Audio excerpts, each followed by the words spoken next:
Word. All right, so we would like to invite you to join the Pear Deck so that you're able to interact with us tonight. And you can do that by going to joinpd.com on whatever device that you're at and entering the code that is up on the screen right now. And that'll just give you a chance to give us some feedback as we go.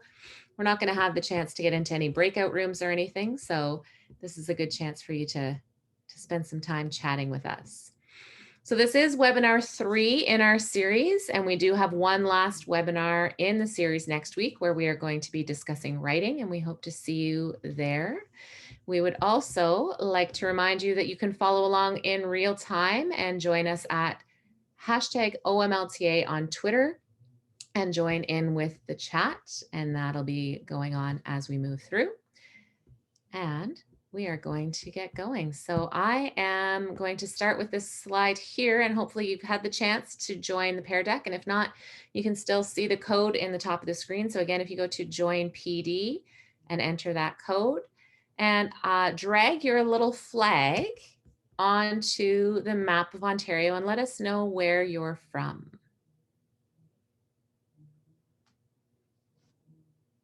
Hopefully we get a few little flags popping on there.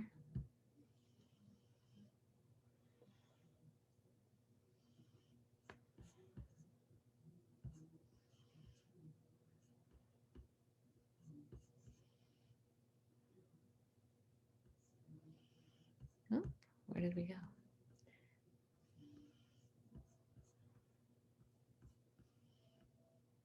All right, thank you for taking the time to do that.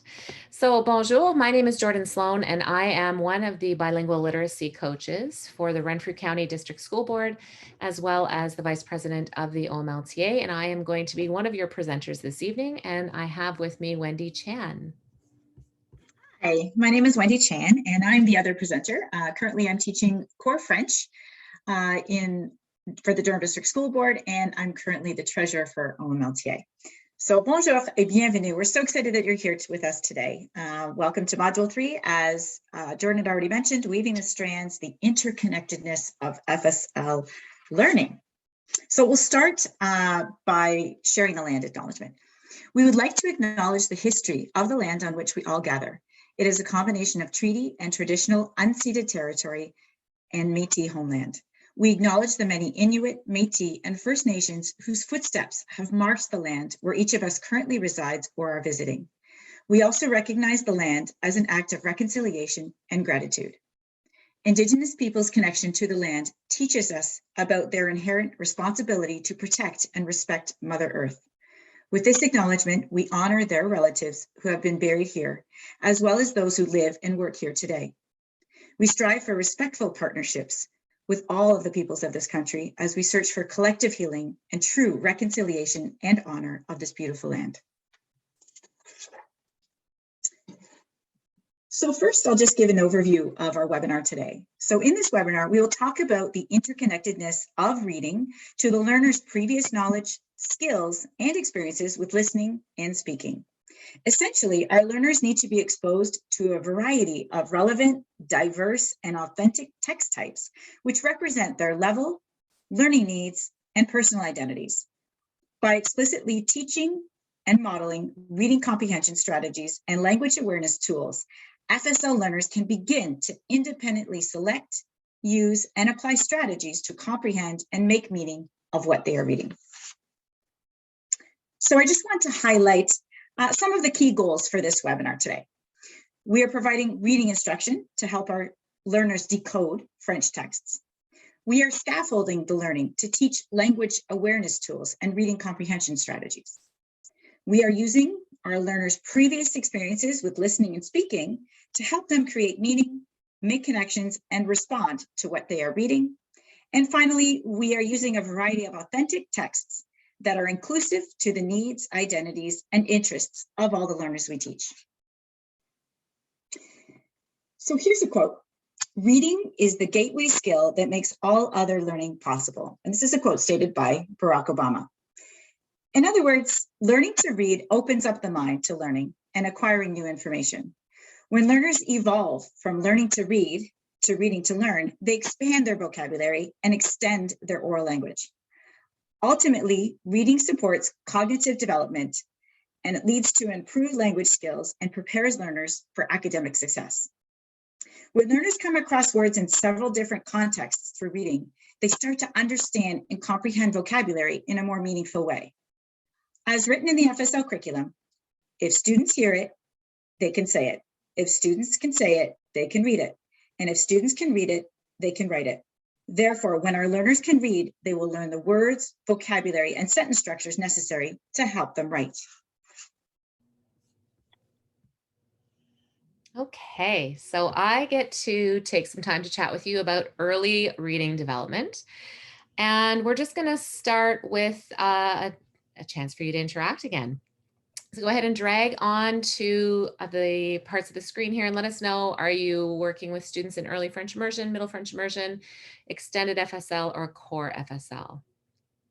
So you can drag those icons up there.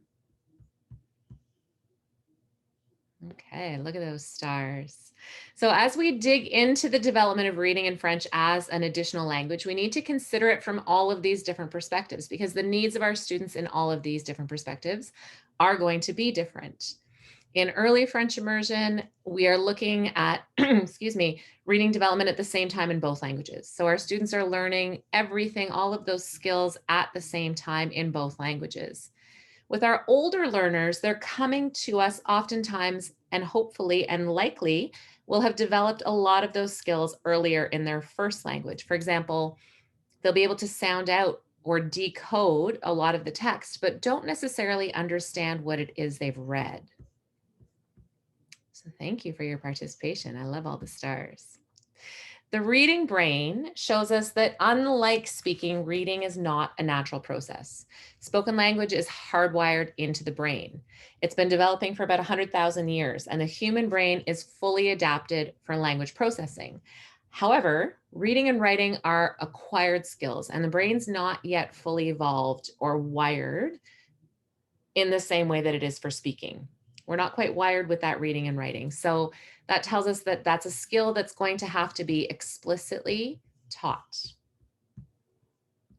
The ladder of reading. So some of you may have seen this wonderful model, this wonderful infographic that was created by Nancy Young. And it shows us that most students reading and writing need to be directly taught. So this infographic shows us and shares the message that every child should be receiving the instruction and support that they need to advance their reading and writing skills every day. We can see this as a continuum and see where our students might land along the way. But what you're going to gather overall from this is that although some students are going to be just fine in whatever environment with whatever we put in front of them and however we choose to teach them, many and most of our students, and all of them really, are going to benefit from that explicit, direct, and systematic instruction in reading. And so on November 9th, 2012, the Supreme Court of Canada released a unanimous decision recognizing that learning to read is not a privilege, but a basic and essential human right. In response to the right to read, the ministry released the Effective Early Reading Instruction Guide, which is available online. You can see that yellow one up on the screen right there. And according to this guide, and I'm going to give you a quote right from in there, reading affects all academic achievement and is associated with social, emotional, economical, and physical health. Learning to read does not happen naturally. The ability to read is not innate. Reading is a process involving specific skills that need to be taught and learned. As these skills develop, the brain forms new connections known as neural pathways. These neural pathways for reading are built through systematic and explicit instruction and strengthened through repeated practice. So the ultimate goal of reading is comprehending, is understanding a written text. So we want our students to be able to read and to understand what it is they're reading. Our second language learners or additional language learners have an added layer of complexity in that they are learning an additional language as they learn to decode and learn that skill of word recognition. The FSL curriculum emphasizes that language and language learning skills in the 4 strands overlap and strengthen one another, building from listening and speaking, which we kind of went through in our last 2 webinars and are available in earlier modules, and then leading into reading and writing and building the base for reading comprehension. So the simple view of reading shows up here, and we can see it is just a simple view. We have that ability, that word recognition, that ability to decode, multiplied by language comprehension, which again, we spoke about with Module 2 and Module 1, listening and speaking. And those are available at the OMLTA website or on the OMLTA YouTube channel. And those two things together lead us to reading comprehension. It's the product of being able to decode the word, but also then understanding what it is the word means. Again, in our FSL programs, that sometimes is a bit of a challenge. However, with our earliest and youngest learners, we're also focusing on that word recognition piece, that ability to decode. So we're going to look at that a little bit closer, and we're going to do it fairly quickly, but we're going to start with Scarborough's reading rope. And you can see that simple view of reading now has been broken down a little bit more. And we can see that several explicitly taught skills need to intertwine in order to lead to that skilled reading at the end.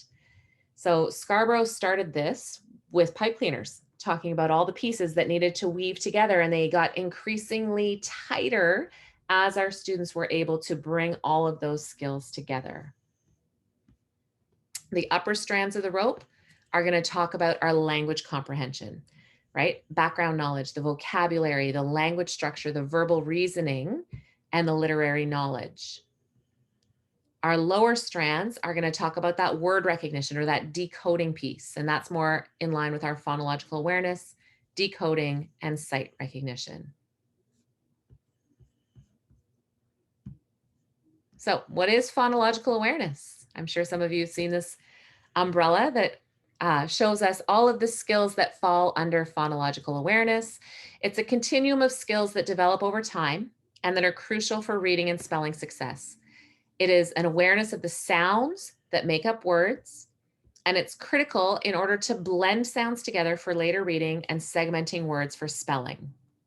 Phonological awareness refers to the ability to reflect on the sound structure of spoken language. So we're talking being able to identify and produce rhymes, to hear individual syllables within a word, and to break down the word into its onset, the first sound, and rhyme, the remaining sound.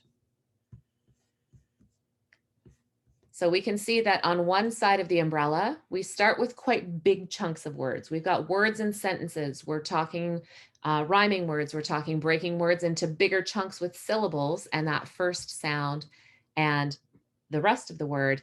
And then on the other side of the umbrella, we can see that we're going to get a little smaller, and we're going to start talking about phonemic awareness. And phonemic awareness is moving from those bigger chunks of words to smaller and smaller components. So it's the ability to identify and manipulate the smallest unit of sound in a spoken word, which is called a phoneme. Segmenting and blending phonemes are the two most important skills that contribute directly to reading development. Phonological and phonemic awareness are powerful components of reading instruction and are fairly quick to incorporate, fairly easy to practice, and can be easily brought into the classroom and help to bring our learners to proficiency. French programs that include structured daily practice of blending, segmenting, and manipulating are programs that are providing important tools in the development of reading. And so we can see the first basic at the bottom of that pyramid is just being able to isolate sound. So what is the first sound? Ra, right? Then we talk about blending. So we take those sounds, and if I say ah, or in English a, t, I've got that T in there to make the sound. What does that blend together to create? If I'm segmenting and taking it apart, so if I say, what are the sounds in rat? A, t. Then in addition, so if I add, say rat, add a b, brat. Then I start deleting. Say rat, remove the what's left? At. And then the most complicated skill is to take away the and add a and substitute for mat. Again, this is a very, very brief overview, and I'm going to share some resources if you do want to dig in and learn a little bit more. But we move then from those bigger chunks of words, all spoken, learning to hear it at that phonological awareness stage, moving a little smaller into the phoneme awareness. And then we're going to look at bolting that sound onto a symbol, which is a letter. And knowledge of individual sounds provides learners with the understanding that words are more than whole units that need to be visually memorized. So I think I blew the minds of one of my students in grade 1 when I said, you can't memorize every single word. You need to learn to sound things out, to build words and take words apart and learn new words. With knowledge and understanding of speech sounds, learners are then able to attach the sounds that they've learned, the sounds of speech, onto their phonetic representation. And that is the grapheme or the letter that represents that sound.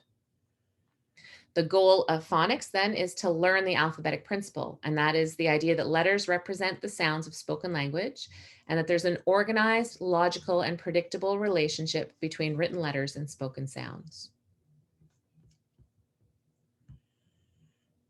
Learning that there are predictable relationships between sounds and letters allows learners to apply these relationships to familiar and to unfamiliar words. And then it leads them to being able to read with fluency. It's important that phonics be taught following a structured plan, which you'll often hear, and you'll hear a lot of buzzwords right now with the science of reading and everything that's come out with Right to Read, with a scope and sequence. And that's just the plan. That's the plan that you're going to follow as you go. And it's accompanied by frequent opportunities for learners to apply what they're learning about letters and sounds to the reading of words, to sentences, and to stories. The scope and sequence systematically and explicitly guides instruction based on a logical skill sequence, and it builds upon what's previously been learned. New learning of all of these sounds and all of these letters can then be applied and practiced in a reading context using decodable text. And what makes a text decodable is the fact that the student has learned all of those sounds and attached them to letters previously. So they are things that have already been systematically, explicitly, and directly taught.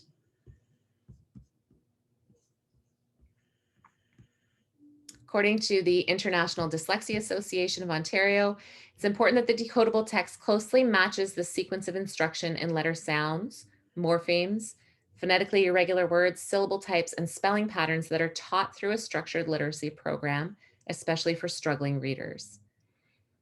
So here's an example of a text that could be used, decodable text that could be used, right? Some basic sounds that have already been taught, putting that together. A great way to work with decodable text with your students is to co-create them. So work with your students with the sounds that you know, with the letters, with the phonetic skills that you've already taught, and co-create the text. It's a great way to reinforce the learning and to create a sense of ownership for our learners in their reading journey. So there's another co-created sentence, finding pictures to go along with the text, and then having students practice those texts that they've created. And this is directly from the Effective Early Reading Instruction Guide. And it just kind of shows us where those skills fit as we go. So starting in kindergarten right away with phonological awareness, and then drilling down to those smaller pieces with the phonemic awareness, getting into our phonics and our word study, integrating all the components of the reading program. So that's also including oral language development, phonological and phonemic awareness, phonics leading into fluency, vocabulary and comprehension, and they can take different forms and can be adapted to the environment. An FSL context can vary very much in how this looks and take different forms and can be adapted to the environment. It could vary in how the components are addressed, with perhaps a more structured focus on each component in a primary French immersion classroom.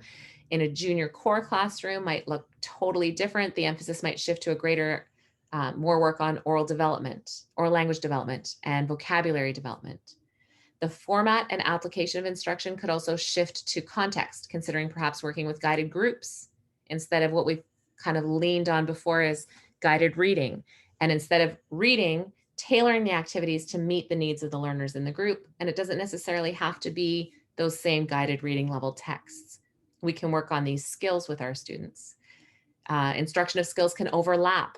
So we can be teaching oral language and foundational decoding skills simultaneously to our beginning learners.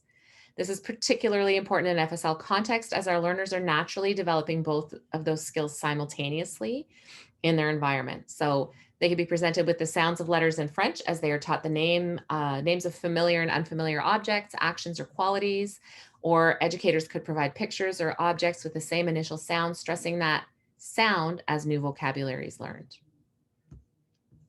So that was a very, very brief overview. And if you do want to dig a little deeper, these are some great places to look. The International Dyslexia Association of Ontario has got amazing things, and it's got a whole section for FSL, lots and lots of links. Teaching is Rocket Science by Louisa Motes is available, and Michel Minard-Corriveau has translated that to French. Enseigner la lecture, ce n'est pas une science infuse. So then ultimately, our goal is comprehension, right? We want our students to be able to read, and then we want them to be able to understand what it is that they're reading. And just to note, with our youngest learners, taking away some of that cognitive load of decoding kind of helps, right? Allowing them to focus on learning to read, and then saving that comprehension piece and focusing on read alouds for comprehension. In addition to that comprehension piece, we get to model fluency, expression in reading, and help build vocabulary and background knowledge of our students. So that's earliest learners. We're going to shift our focus now from our earliest learners and their development of skills into the context of our core French and older learners. So Wendy's going to hop on for this one. I am, because core French is my specialty. All right. So knowing how language functions helps learners, right, to understand and comprehend what they're reading, as well as helping the learner to predict the meaning of new and unfamiliar words and phrases. Opportunities to develop and practice using these tools in real and meaningful context will help the learner to better understand and communicate in French. So basically, we need to provide opportunities for learners to see word patterns and practice sound symbol relationships. That's an important step as they begin to work with words in French. They are learning about the relationship between the letters and the letter combinations they see, and the sounds they make when they are pronounced. One way that our FSL learners can see patterns and practice the sound symbol relationships is through the use of word sort activities. Word sorts, as you see here, require the learner to group words or parts of words containing similar sounds. Keep in mind that the words selected for these activities should be words that our learners are using in the authentic texts or the authentic task that they are working towards and exploring. So here are some examples of words that have those familiar sounds, but they're formed with different letter combinations, like moto, hôpital, jaune, and bateau, right? So we want the students to see that those same sounds are formed in different ways. Or fin, tendre, main, plein, so that they see that as well, or maman, jambe, sang, and temps. So doing those word sorts is a really great activity for students to see how those sounds are formed.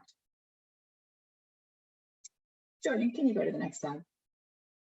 Merci. So this is a little video that I had on YouTube that I had found. And, you know, using fun chants and songs like this can really help the learner to learn the sound of the letters as they begin to read and sound out new and familiar words. So I use YouTube quite a lot in my classroom or anywhere I can find songs and little chants for them to do. And they have so much fun learning it, and they begin to hear and repeat those sounds over and over again. So I'm not sure if we're able to play this video. It doesn't seem to be because of the Pear Deck. Okay, no worries, that's okay. So this is one that you could find on YouTube, and it just, if you just search up A-E-O-U, you will find it on YouTube, and it's there. And if you put those vowels in, it's je n'aime pas or j'aime, and it'll come up. It's actually about 1.5 minutes, and it's really fun. My students really like this one. Okay. So cognates, or as we know them, mots amis, are words that are the same or similar to words in English, or to the learner's knowledge of another language. So such as classe, musique, bleu, famille, or danse. Familiar words, or mots familiers, are words that they already know or have already learned, such as bonjour, bien, lundi, je, vers. So word walls and anchor charts, as well as personal dictionaries, can be useful to help the learner recall those familiar words that they've learned. And looking for both of these types of words really help our learner to decode and enhance their comprehension when they're looking at a French text. Another language awareness tool are the use of word families. And I know that when you think about word family, sometimes it could be interpreted in a different way, but this is my understanding of the way that I use a word family. So basically, they're groups of words that share a common root that links them together. So for example, the word chanter belongs to the same word family as chanson and chanteur. And some more examples: chaud, chauffer, chauffage, okay, apprendre, apprentissage, or apprenant. Same with combattre, combattant, and combat. So the word walls are organized by word families. They can help the learner see just how new words can be created from words that they already know. So if they already know the word chanter and they see the word chanson, maybe they could make that connection that it could be have a similar meaning, and that will expand their vocabulary. Another language awareness tool is the use of language structures. So we know, and hopefully we know, that grammar and language structures should be taught in context at the right time. So for example, during an action-oriented task, here's an example of one. When learners are trying to organize an end-of-the-year pizza celebration for their group, there are certain language structures that they need in order to discuss their preferences for drinks and for pizza. So this is a good opportunity to introduce various forms of the verb aimer that is required for the task and how it would be used. The explicit and purposeful teaching of this language structure is meaningful to the task at hand. So when language structures are presented in this way, the learner can understand and see its purpose, which in turn will improve their ability to communicate more effectively.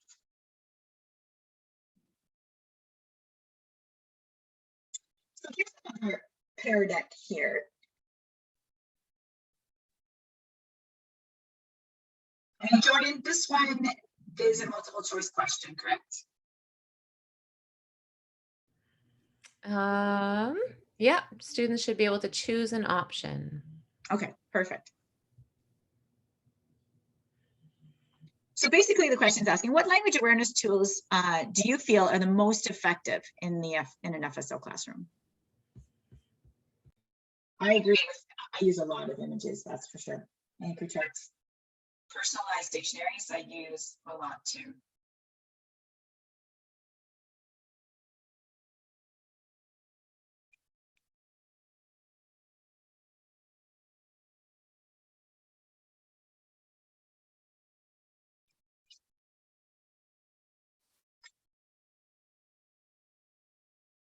The one thing about teaching core French is word walls is a tough one because you don't really have walls, especially when you go class to class like me.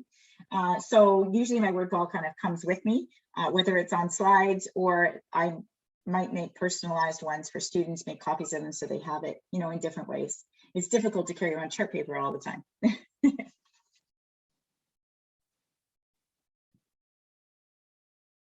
thanks for your feedback.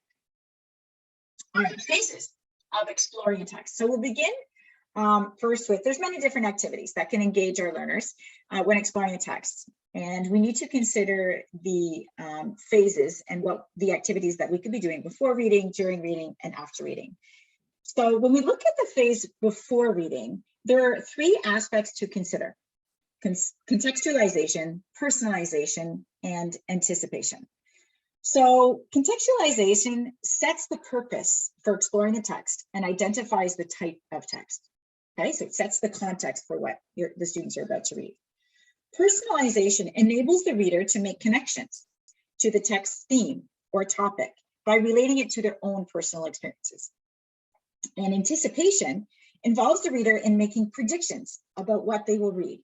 Learners will be more successful at comprehending the text if they have a chance to kind of anticipate the content of what they are about to read. The next phase of exploring a text is during reading.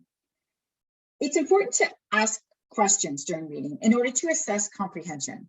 Some questions should be knowledge-based, such as by asking the learners to recall facts or give examples or even draw a picture of what they understood. Questions that involve more higher level thinking, such as comparing, contrasting, drawing conclusions, and giving opinions, should also be used to check for understanding during reading. And the final phase of exploring a text is after reading. And this is an opportunity to make the text real and bring it to life after reading.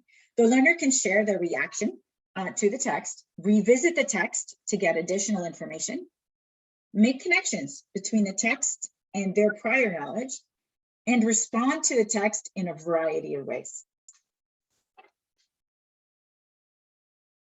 And as Jordan mentioned earlier, really the explicit teaching of many of these tools and strategies is key. And purposefully teaching reading comprehension strategies will provide the learner with the tools necessary to make meaning from what they are reading.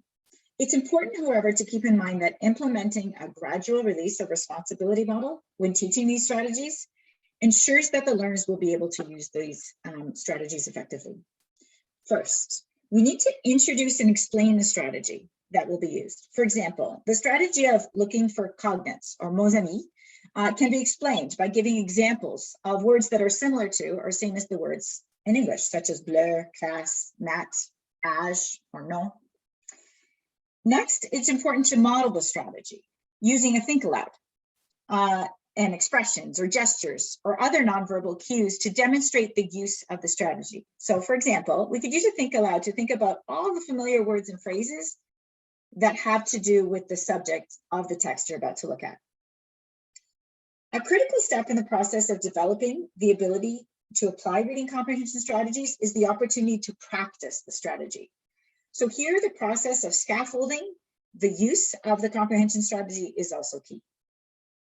When we explicitly teach reading comprehension strategies, learners are able to determine for themselves which strategies work best in order to support their understanding.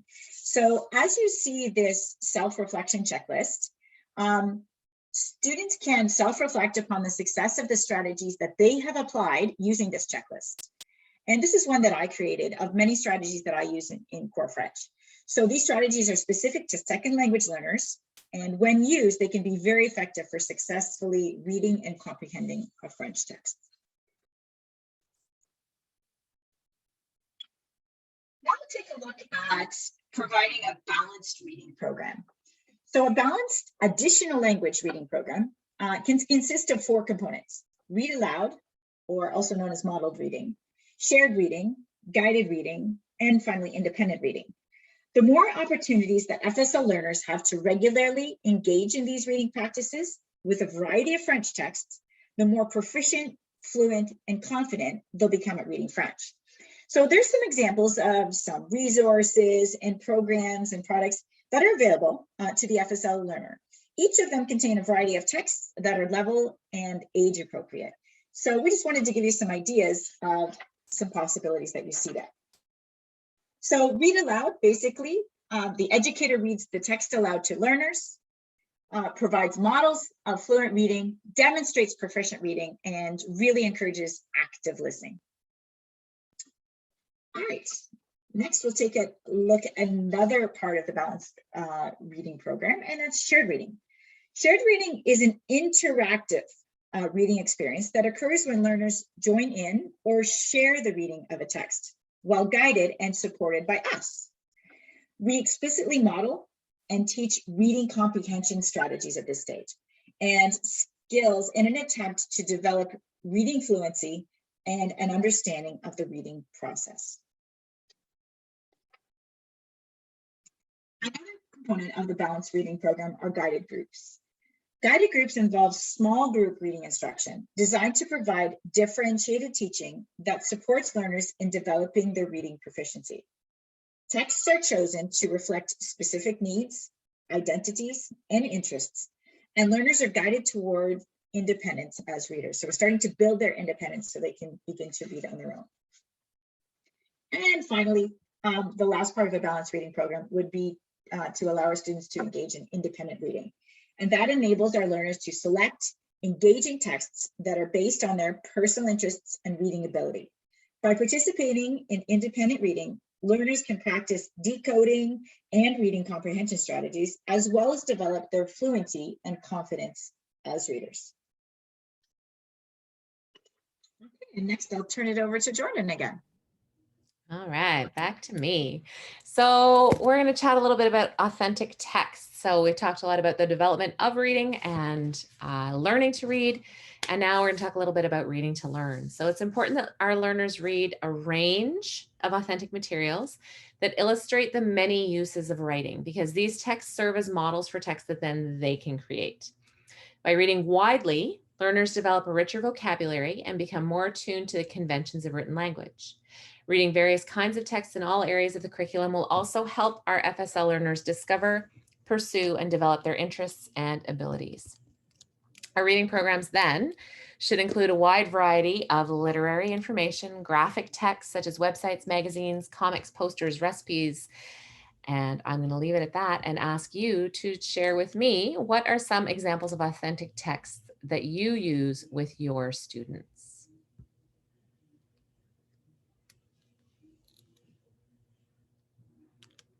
Song lyrics, excellent. Menus, posters.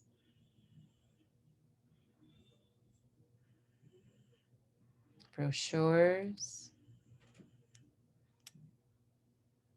Text messages, that's fun to do.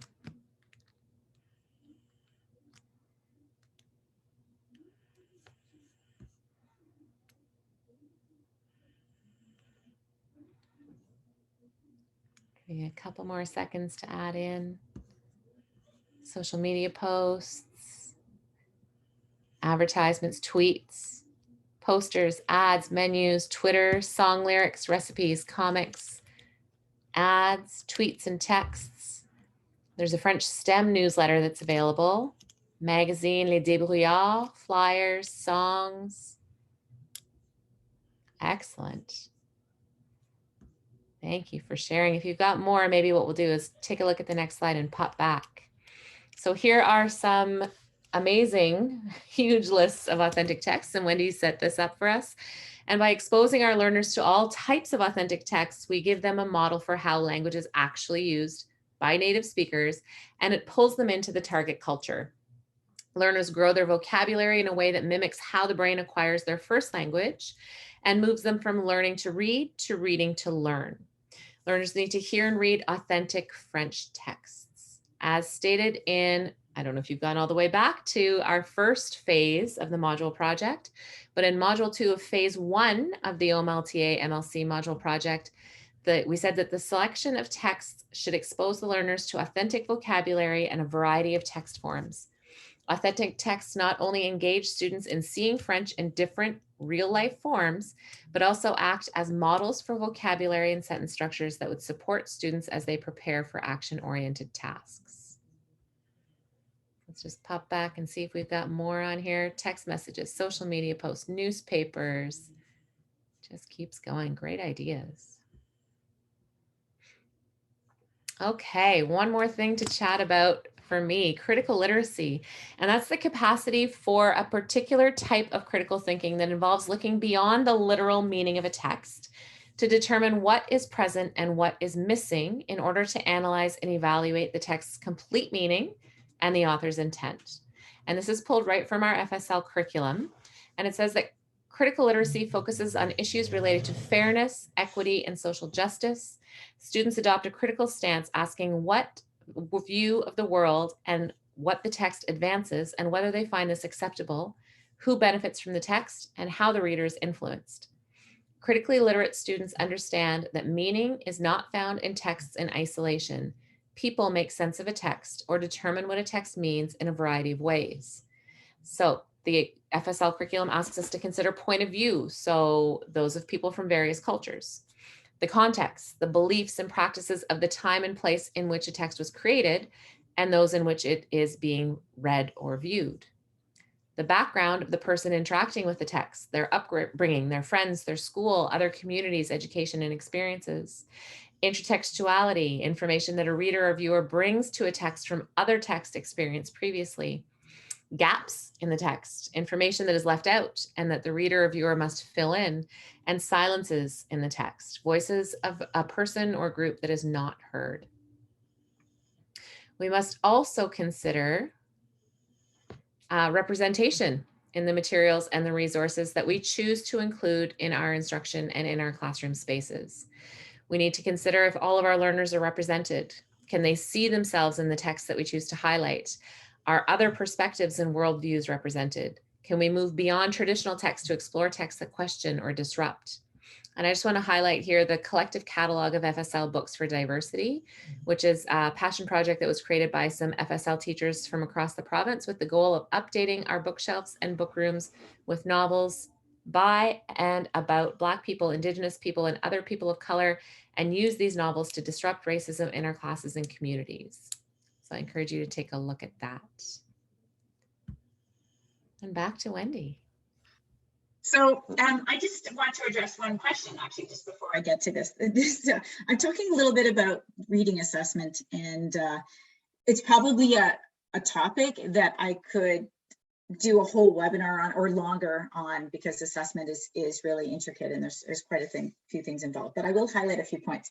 But one individual asked about that reading checklist, the strategy checklist. I actually have created one for listening, speaking, reading, and writing that I like to use with my students. So I would be more than, I love sharing things. So, I mean, and you can certainly share anything that I have and edit to meet your needs. And I would be happy to share it with anyone that would like that. So I'm just going to put my email in here. And feel free to email anytime you want. I'd be happy to share those with anyone. Okay. We're also going to, Wendy, we have a few things from the first two modules that people have asked to have shared out. So we're going to put them all in one big email to everyone. So we'll include that in there too. Yeah, perfect. Amazing. Okay, so the big topic, assessment. So what and how is it assessed in terms of reading? So assessments in FSL should highlight what the learners are able to do, right? We want to focus on their proficiency, as well as inform next steps for instruction and learning. In reading, we are assessing the learner's ability to apply reading comprehension strategies to make meaning of written French texts, right? So strategies, we know, are a big component of the curriculum, and that's something that we want to keep in mind when we're assessing our students. We're also assessing their ability to acquire new vocabulary, language structures, and a phonological awareness in order to read with fluency.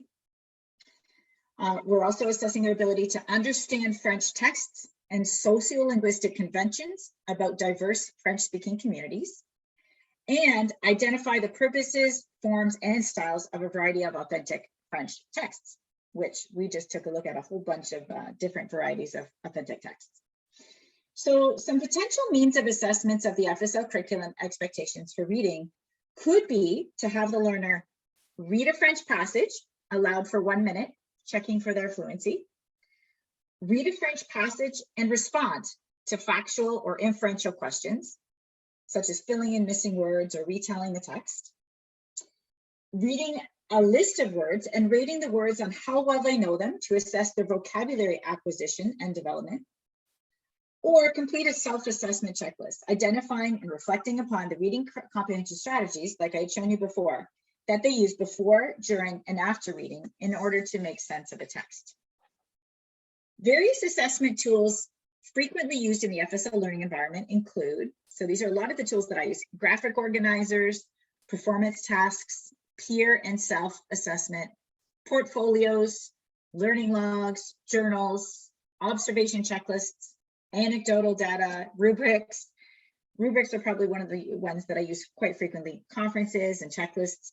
So, but it's important to keep in mind that effective assessment incorporates a varied toolkit in order to meet the needs of all of our learners and to set appropriate learning goals.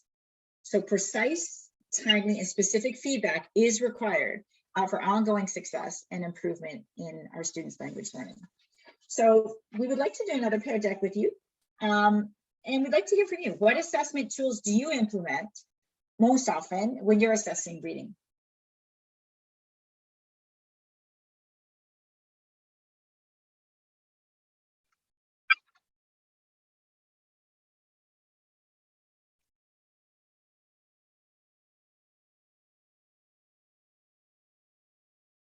I use a lot of anecdotal notes, especially when they're reading, because I find that they're reading kind of throughout throughout the day, not necessarily, oh, it's reading time. No, it's throughout the day. So I quickly taking notes and seeing what strategies they're using to understand what they're reading and how they're reading, their fluency. And checklists for sure. Jordan, does the list go down? Nope. Oh, there we go. Yes, observations. Yeah. Closed passages, yes. True and false. Comprehension questions. Yeah, sometimes drawing a picture really shows a great understanding of what they read. Because they may not be ready to write in French yet, because we know that listening and speaking come first before they can even begin to read, and they're not quite ready to write.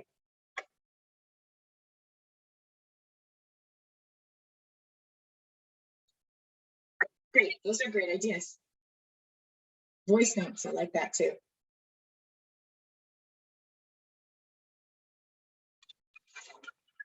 And discussions with the students. Great, thank you so much.